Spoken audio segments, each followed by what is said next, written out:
You're listening to KFI AM 640 on demand. I'm Andy Reesmeyer in for Mo this evening. So much news today. Ronner, is your head spinning? Always is. But like what? It's like the old days with the breaking news. I don't know. I think we're in kind of unprecedented territory here. I guess that's true. I feel like we had this pursuit a couple hours ago. They had an arrest there were two stories of bodies found in Teslas. And KTLA sent a push alert saying it had something to do with Celeste Rivas. That was not correct. If anybody got that push alert, that was wrong. They did, however, arrest somebody in conjunction with the body that was found in the Tesla on the same day as Celeste, who was found in a Tesla. Yeah, I think we had one Tesla body and one Honda body. Oh, a correct? Honda? Is that right? Okay, they weren't both Teslas. Yeah. I'm sorry about that. Apologies. Get your make and model correct Tesla here, please. This That's is like important. a big embarrassment for a car guy, too. Because a Tesla, a Honda, they are not the same. We had this police situation happening in Bel Air. We saw the helicopter over there earlier looking for a murder suspect. I asked the KTLA desk, too, like, what is going on here? Do we have any indication? And Elizabeth over at the desk said, I wish we had any idea, but they're searching for a murder suspect. That's all they're saying. We'll bring you any updates as soon as we get them. But we're going to do some more nice stuff, some fun stuff. After a 2+ year wait, what feels like even more than that, down in San Pedro. The San Pedro Fish Market is back open, baby, on the waterfront. Magical ocean views and its well-known menu, including its world-famous shrimp tray. This legendary restaurant, is reclaiming its place on the waterfront here. Owner Henry Ungaro says this is a true return to form for the restaurant, which has been a staple on the San Pedro waterfront for nearly 7 decades. We're part of the West Harbor project. We're going to be an anchor in the project. So this is the first step to us getting back to what we call who we are as the San Pedro Fish Market. It's back to 1,500 seats. On the waterfront, you can get all our delicious food, phenomenal bar menu. We've actually added some new items to the menu that weren't here before. I can't wait to hear all about that. Joining us right now is Henry Ungaro's brother, Mike Ungaro, the fish man himself, joining us live via satellite phone from San Pedro. It feels like that's so far away from Burbank. It kind of is. A little bit. It's on opposite side of L.A., right? You offered, I don't know if you offered, but I think I said, hey, bud, please come on the show, but call. I'm not going to make you drive all the way up to Burbank. Congratulations on the opening. Your brother did a really good job today. I was expecting to see you, but I'm happy to hear from you right now. I know we had talked about this. The reaction, at least that I could see from the TV today. I haven't been able to make it down there, but I'll try maybe this weekend, maybe next, has just been very, very positive. How you feeling? Yeah, people are super excited. We're really happy. It's been a long, long, long process. You know, it's hard. Opening a restaurant or a business is one thing. Trying to open one that's not permanent, right? We're going to be there 3 to 5 years while we rebuild the original location, but there's no box to check for that. You know, you go through all these agencies and you know, they've got all the red tape they've got to get through just to try to help you out. And they've been super helpful between Janice Hahn's office and Tim McCosker's office, our supervisor and councilman, and health department of building and safety. Everyone's looking at us going, it's temporary. What are you thinking, 30, 90, 60 days? What? Like, no, we need like 3 to 5 years. Like, what? Whoa, yeah, they probably don't do a lot of that 3 to 5 years. Most restaurants that are open for 3 to 5 years, most restaurants that are open for 3 to 5 years are not intended to be that. No, and then you're like, well, what do you need? Like, you know, like a couple hundred seats? I go, no, we need around 33,000 square feet. Man, at least 1,500, 1,600 seats. We got this whole kitchen built out of refurbished containers, not even refurbished, so just shipping containers that we welded together into this giant kitchen complex. It's got 60 feet of griddles and fryers and ovens, and then you got walk-in freezers and walk-in refrigerators, and all of it's sitting on top of the ground, right? It's like permanent, but it's not permanent. Wow, so buddy, everybody's looking at it. It's like, we've never heard of this before. How does this work? I'm like, I don't know. Yeah, and you guys, you figure it out. I mean, you and all of you are so It's a family-owned business. You are so industrious, and you just make it work. You've got multiple locations in the South Bay area, in Long Beach, San Pedro, and the harbor, and then also there's another one, right? Well, right now we've actually kind of shrunk it all down. So we're just focusing on these bigger waterfront locations. So we got Long Beach, we got Pedro. We're about to break ground on what we're doing up in Monterey, Northern California, on the Fisherman's Wharf. And then we're in talks with the city of Anaheim because there's a whole bunch of stuff going on there that we're interested in, and we have a lot of customers over there too. So we've got a lot of plans, but it's just getting through the hurdles, right, of getting it open and financing it and building it and figuring out how to make it work. So this one I think is super crazy. Like I know, and if you come and look at this thing, you're like, how did you make this work? Yeah, I don't know. Yeah, and how far away is it from the original location? It's like a stone's throw. Yeah. I mean, it's all in the same area where if you're familiar with what Portugal Village was in the past, this is where El Paso Cantina used to be, and then later it was Acapulco. So all that got torn down, and they're like, look, we got this 33,000 square foot pad.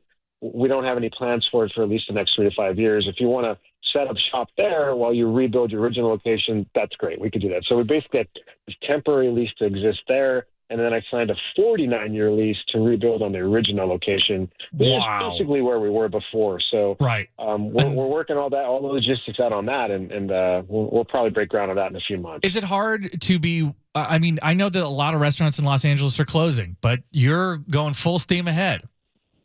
Well, yeah, it's crazy. We're really lucky because we have this super loyal customer base. Next year is going to be our 70th anniversary since we opened the original location, which is called Vista Seafood. Are you almost as old as from where we were? Almost as old as Disneyland? Is that right? Yeah, I think they're 55 and we're 56. So it's a family-owned kind of thing. We have a lot of similarities with them. It's interesting. As we polled our customers, the ones that travel from out of town to visit us, it turns out the two places that 70% of our customers go when they're visiting from out of town is us and Disneyland in the same weekend. How crazy is that? That is wild. Well, I think it's worth it. You're worth the hype, worth the wait. The lines sometimes can be kind of crazy. You always tell people come at like Monday at 8 o'clock in the morning. Yeah, I mean, that's okay. So here's the deal. If you're like, hey, we love Pedro, but I can't wait in that line, you can go open table and book a seat in our Long Beach location. There you go. Very good. Well, congratulations to you to 49 years and 49 more and another 49 after that for the San Pedro Fish Market, the world famous shrimp tray. Man, I dream about it. It's a mountain of food. It's a mountain of seafood. It's a mountain of seafood. A Mariscos massacre, I believe, is what we said. Mariscos massacre in a 72-ounce beer. You can't go wrong. I'm good for the whole week. There you go. Michael Ungaro from San Pedro Fish Market. Thank you for joining us. Congratulations on the opening. You can find them, of course, in Pedro, soon to be up in Long Beach or Monterey, rather, and of course on Open Table. If you do want to skip those lines and you want to have a sit-down experience, not on the water but not far from it, over in Long Beach. Well, Long Beach actually on the water too. So one you can watch the sunrise and one you can watch the sunset. Hey. SanPedroFish.com. We'll get all the information you need. More clear than what I have outlined here. Mike, always good to talk to you. Congratulations, and we'll talk to you soon. There he goes, San Pedro Fish Market. Ronner, who you been? No, I want that fish mound that you just described. Oh, didn't I sell it real well? The beer really sold it. The beer is incredible, and I don't know what they do, and you can buy it too. The spices that they put on their seafood. I was writing it down when you started speaking to me. It's San Pedro Fish Market. San Pedro Fish Market. Yeah, I need that. A year younger than Disneyland. It's that storied in the South Bay. So it has to be good then. I'm telling you, I think about that shrimp tray all the time, and you can get some of their spices and seasonings at their website, so you can try to do it yourself at home. It won't come close. So this isn't some closely guarded secret like the Colonel. I don't know if they do it a little different for the people who are buying it, off the shelf. Maybe they put a little something. Oh, is Mike still there? I'm still here. You can also go to goldbelly.com and order our shrimp trays and ship them anywhere in the country. Hey. Like do-it-yourself version, and it's ready in 10 minutes on your stovetop. No, we got to come down there and take it for a test drive in person. Yeah, and the 72-ounce beer, you can bathe in it, It's a point where you can just dunk your whole head in there. If you really need the visuals, you go to Amazon Prime and search Kings of Fish, and you can watch our TV show where we talk about the whole history of the business, how we make the trays and everything. Listen, I don't know what's going to happen with linear TV. I don't know what's going to happen with terrestrial radio, but I'll tell you what, Mike Ungaro's media empire will be here at the end of time. I hope so. Mike, thank you so much. You're listening to KFI AM 640 on demand. An avalanche of information will be entering the pop culture sphere here in around 40 minutes or so, because Taylor Swift's new record is coming out. We may just listen to a single and just see what the vibe is, just to see. I'm not like a big Taylor Swift person. I'd like to just know why everyone's going to be screaming tonight. I think it's like something we have to do. But to talk about Lionel Richie for just a second, this is a crazy story that I feel like this wouldn't have happened before the internet, because we just would have never known about it. But Lionel Richie fans are upset. Page 6 says they were revolting on Monday night because they showed up at a Times Square concert venue that's in New York City, expecting to see Lionel Richie give an intimate performance. Some fans paid as much as $600 a pop for stubs on ticket resale sites like Ticketmaster and StubHub. It was billed truly an evening of Lionel Richie and friends. Page 6 says one person said they paid $1,200 for the evening and had special T-shirts made. But when Lionel Richie came out, he took the stage, they realized that it was not a concert that they had signed up for, but instead a book talk. An hour-long book talk about his new memoir called Truly. He was there being interviewed by ABC's Robin Roberts, and there was no dancing, singing, hardly for the whole night long, and certainly no dancing on the ceiling on that night or anywhere else, for that matter. People were mad. People started walking out. Somebody yelled, "Shut up and sing!" Another person was removed after screaming, "I want my money back," according to this Page 6 article. Somebody says at one point he told a story about being robbed and someone called back, "So are we!" It was a Q&A after the talk, and some people asked for refunds, but Lionel Richie's camp was pointing the fingers at fans, saying it was always advertised as a moderated Q&A, no musical performance, and it seems some customers did not read the language. Average cost, according to Lionel Richie's team, was only $77, and that included a copy of the book, but the $600 or $1,200 numbers, those were just because of the secondary markups. It is confusing, though, because he's doing a residency. I think he was doing he's young enough that he can perform, so I understand why you might think an evening with Lionel Richie might mean he was going to sing. But also, if you read it and you saw that Robin Roberts was going to be there, what were you thinking was going to happen? I would love to know. But at the same time, I think, you know what? This guy may be a little bit of a trickster. You know, if you look at that dancing on the ceiling video, he is dancing on the ceiling indeed. Lionel Richie might be a witch. Dubiously creepy behaviors in the Hello video. Ronner, you remember that video? Yeah, I believe so. Maybe people thought Robin Roberts was going to be singing backup. I mean, that would be pretty cool. I bet she's got a good voice. A lot of those, you know, people who are good performers, who are good talkers, they can sing. Ronner, can you sing? No, it's creepy. It sounds like the opening to that. Wait a minute. Sorry. Are you saying singing is creepy, or just when you sing you feel like it's creepy? Oh, I sound like a serial killer when I sing. How is that? I will not be doing it to prove it. You don't have to. I'm not going to put you on the spot like that. That's very funny to me. You didn't. It would make children cry if they're in the car with their parents. Is it like what is a serial killer? I can't even. What can you? You were gonna sort of give me an example of what it was, but without singing. There's that show with the guy from Lost called what is it? It's a supernatural show, and there's a creepy version of Que Sera Sera that opens the show. Oh, yeah, that's what you singing sounds like? Yeah, it's unacceptable. Did you at one point want to sing, and then somebody put this into your head, like, "Hey, buddy, you sound like a serial killer"? It's just never a good idea. It's like if I were sent to a black site, I could probably make a detainee speak in short order. Oh man, now I really want to hear you sing. No, you don't. I do. But I'll tell you what, my girlfriend really doesn't like singing either, and I was in a band, so this is tough for me. I mean, you music, were? Yeah. What kind of band? It doesn't matter. It was you brought it up. It was a piano rock band. All right. A piano. Well, that's almost as good as a flute rock band. It's a piano close. rock band. And I used to play dive bars like across the country. And do you know how dumb you look when you show up with a piano at a dive bar or a Casio keyboard, and the sound guy's like, I don't know what to do with that. It doesn't project tough. It definitely does not look cool. Not that I there was any question on cool or tough when you looked at me. But musician though, probably made some dough at that. Yeah. Some free drinks. So Yeah. a shift drink, shift drink. I think we paid to play most places. That's kind of the LA thing. Was it like out of the Blues Brothers where there's chain link fence and people throw beer bottles at you? Yeah, it's exactly what it was like. A lot of tomatoes. But it was crazy because we were playing in the Midwest, and that's where I grew up, and there was all this sort of emphasis on country music, and we were these like little goobery kids with sweater vests on who were playing piano rock, and it was like we couldn't get out of town quick enough.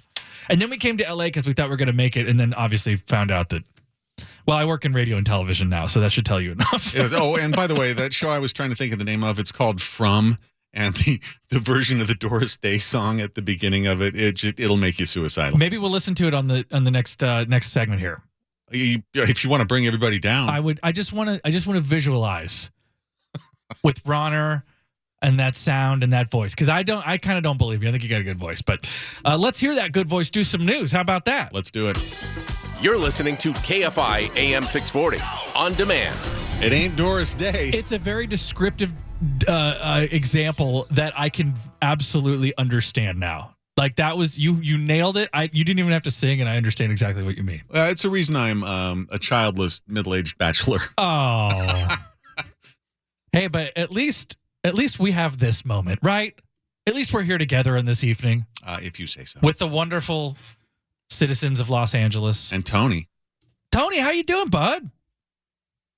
Tony's like, I got to put on my headphones now. He doesn't expect to. Yeah, he's totally checked. Yeah, doing good. Tony, Orange County's own.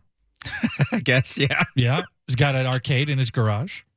It's just a bunch of little emulators, yeah. It's a bunch of little emulators. This man has a Dave & Buster's in the back house. It looks nicer than it actually is. Well, that may be.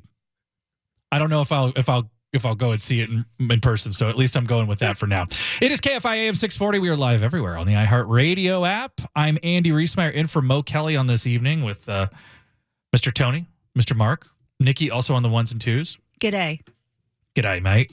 Love when you do that. I'm so sorry. It's so hard for me not to do accents back to people. It is one of my fatal flaws. I don't know why. I worked with this guy who was British, and by the time that we both quit, I couldn't even go into meetings with him because I could not stop imitating it back to him. And I didn't even realize I was doing it. I do. I love it when I say g'day to Americans and they say it back because they always giggle, and I think it's adorable. Yeah, we like It's being part of stuff. Yeah, it's cultural. It's a cultural exchange. You know, we are obsessed with accents, so Yes. it's fun. We have a lot of fun accents here ourselves. I can do a Valley Girl accent for you. Let's hear it. Oh my God, Becky. Yeah. Yeah, that's pretty good. I mean, I don't know what valley. The San Gabriel Valley? Where's that? Okay, where's that? Shout out to Covina. Dating apps, hard turn. Dating apps are a fine hell, I think. You have this choice or this illusion of choice, and you get all kinds of strangers that may or may not be who they pretend to be. Pardon me while I Dr. Wendy Walsh here for a second, but you get all kinds of crazy things if you've ever done that. I was on the dating apps during the teens a bit. Not my teens, like the 20 teens. And you would get all kinds of crazy stuff. Words, photos, you name it. mostly women were getting crazy stuff. Not from me because I'm respectful. But a dating app is now trying to stop users from getting unsolicited sexual messages. This is a real problem for women. Apparently, 30% of women have received explicit texts or images from people who are not their partners. The app in question is called Hily or Hily. It apparently has 40 million users. I talked to some people today when I did this story on KTLA, full disclosure, that they did not know what it was. I've not heard of it. But they have something called Consent Guard. And essentially what they're trying to do is cut down on cyber flashing. That's what they're calling cyber flashing, are the nudes that you don't ask for. Apparently this app uses an algorithm to scan the images that people are sending and the words. So for instance, if you were to send an explicit message or a photo, it would send the person you sent the message to a notification that asks that person to either decline or consent.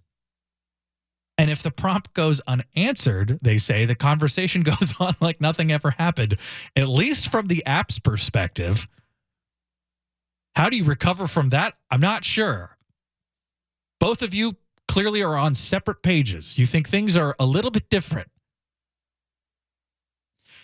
As of last year, as I said, a third of women have received unsolicited explicit photos for someone who was not a partner.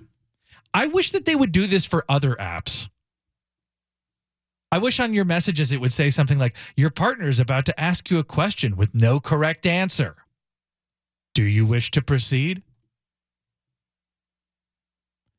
The boys want to hang out Sunday, but before you say yes, remember, it's your brother's kid's birthday party that you said you'd go to. That would be helpful. Dating app. Asking you whether or not you want to see nudes. It's terrible that the dating apps are so unromantic that you have to introduce this kind of thing into this for it to work. Hey, speaking of Valley Girls, these 80s names that I think were very common for the Valley Girl, Jessica, Courtney, Heather, they have fallen way out of favor. And what's kind of interesting is that men's names are relatively the same. So names like Michael or Christopher or Matthew, those were the top 3 most popular boys' names of the 1980s. Those are still fairly popular in 2025. But the Social Security Administration tracks popularity of names. I guess that's what they're doing with your money. Not going to have Social Security by the time I retire, but thank God they're tracking the popularity of boys and girls' names. Those names basically dropped, like Jessica, Jennifer, Amanda, Ashley, from the top 10 all the way to the 4, 5, 600s. I don't know if this is true. My speculation here is that most of the time, and I'm going to generalize, so if you have an issue with this statement, tweet at Kirk Hawkins for your complaints. But I think that most of the time the men don't have the final say in what the kid's name is going to be, just in the way that in most traditional relationships, men don't have the final say on anything. And I'm assuming that if women are naming their kids, they probably grew up with a lot of Heathers and Ashleys and Courtneys and Jessicas. And maybe they didn't like them very much. And they're like, I'm not going to name my kid the Mean Girls. Or maybe their boyfriends or husbands or father, baby daddy in the scenario, dated people with those names. Your kid's never going to be named one of your exes. If you're a man, your kid will, and she knows about him, your kid will never be named one of your exes. It's a rule. Bronner, am I right? You got to be careful about that. One reason I am childless is because as a Man from U.N.C.L.E. fan, I said, if we ever have kids, I'm going to name my son Napoleon. Hey. Hence, we do not have kids. And that was the reason? Well, that's one of many. Oh, I see. Well. Or like I was a James Bond fan, too, and I thought, we'll have a boy and a girl. Call them Kiss, Kiss, and Bang, Bang. I'm surprised she didn't go for that. It's just never going to happen. Yeah. I will die alone. That's all right. Like I said, we all have each other here. You're listening to KFI AM 640 on demand. For Ronner, it's not don't look at me, it's don't listen to me when I sing. Sorry, what was that again? I said it's not. It doesn't matter. I was talking about your singing. Oh, and I just really want to hear. I want to build you up, my friend. There's absolutely no way on earth you're going to manipulate me into singing on the people's airwaves, the public's airwaves. Right. What have they done to us? This is a public service. You're right. This is for the public good. We have an obligation to the people of this good city. This good here city, this good town. I don't know, man. That's easy for you to say. Hey. Yeah, it is a struggle. There's a lot of news today. We are living in unprecedented times, et cetera, et cetera. But we'll be with you all the way at least until 10 p.m. And then Mr. George Noria will pop on in and take over. But lots to still talk about on this show. Man, it's a packed show. I was a little nervous. I wasn't going to be able to talk for 3 hours. I guess I'm confident I could talk for 3 hours. If it's interesting, that's another story. If you would like to be a part of the show, you can find us on the iHeartRadio app. Look for KFI. Look for that little microphone button. You can leave a message. 30 seconds of your thoughts. We'll play them on the show. Anything from dating app stories. Those are always fun. Or just regular dating stories. Are you anticipating this Taylor Swift release in the next 8 minutes to be life-changing? I can't imagine I will feel any different. But hey, you never know. The rapture didn't happen last week. Maybe it will. Maybe it will at 9. Let's go up to Maryland where some firefighters are behaving badly. This is very rare. Firefighters are generally considered to be one of the most respected people in society. They rank like number 1 on the lists of people who, just generally speaking, are well respected. And for good reason. They are our first responders. They do a great job. They run literally into the burning building. They keep us safe. But these guys, this is a bummer. Thousands of gallons of water from an engine at the station was deliberately sprayed onto the field. Whoops. Remember how I was like, they're great, and then This is what happened a few minutes after a player with the Silver Spring Tacoma Thunderbolts crushed a ball over the fence and onto the property of the adjacent fire station during batting practice last July 17th. Thousands of gallons of water from an engine at the station was deliberately sprayed onto the field. That's what we were looking at. This is Montgomery County Fire Captain Christopher Riley told 2 players who went to the station to complain, quote, "I wanted to get your attention." The document also states Captain Riley told officers with the Maryland National Capital Park Police he did it out of frustration due to repeated incidents involving baseballs striking personal vehicles and equipment. News 4 has also learned a second firefighter has been charged in connection with the field spraying. According to the charging document, firefighter Alan Barnes backed the engine out of the station on University Boulevard before removing the hose from the engine, while a video shows Captain Riley standing on top of the engine. And I gotta say, and I appreciate and I respect the art of journalism, but this guy, he is so unfazed. This reporter is so chill about this situation of all these guys getting sprayed and the firefighters getting charged with misdemeanors. Wake up, my friend.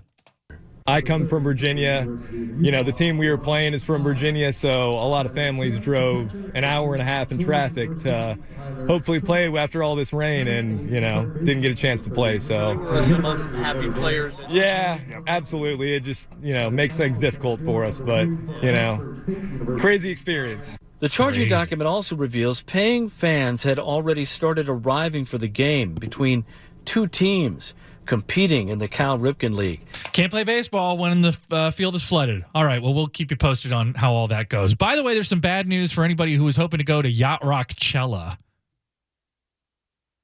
Not looking good for Sunset Fest Cabo. It was marketed itself as the Woodstock of Yacht Rock. I love a little Yacht Rock. Give me an Ambrosia. Give me a Christopher Cross. Give me a Kenny Loggins, Alan Parsons. They were all scheduled to play this show that was going to be coming up relatively soon. Down, of course, in Cabo, but they have now announced another artist has dropped out, rather. Ambrosia frontman Joe Puerta said, I'm out. He was supposed to play the first night. You know, Ambrosia, they do that How Long song, among many others. Rick Springfield has not announced that he is left, but here is who is already dropped out. Pablo Cruz, Alan Parsons, Christopher Cross, Al Stewart, Kenny Loggins. Still on the docket, you got Rick Springfield for Friday. Nobody's playing Saturday, and maybe Dire Straits Legacy is playing on Sunday. We'll have to ask Mark Knopfler. The organizers themselves have not said anything about why, but the members of Ambrosia were very quick to say, we're dropping out, and it has nothing to do with the health of our performers or of our band members. They basically said it was something like, after learning details about things that were going on, I'm getting very Firefest vibes about this, if you're familiar. And I got to be real with you, Yacht Rock, definitely more of a boomer audience. Boomers, I know them. I love them. They cannot do cheese sandwiches in FEMA tents. There's not a point in your life where you're going to go down, take a plane to Cabo, go to some kind of resort, sit around outside for the bands not to play, and to just eat a cheese sandwich and sleep in a FEMA tent. It's not going to happen.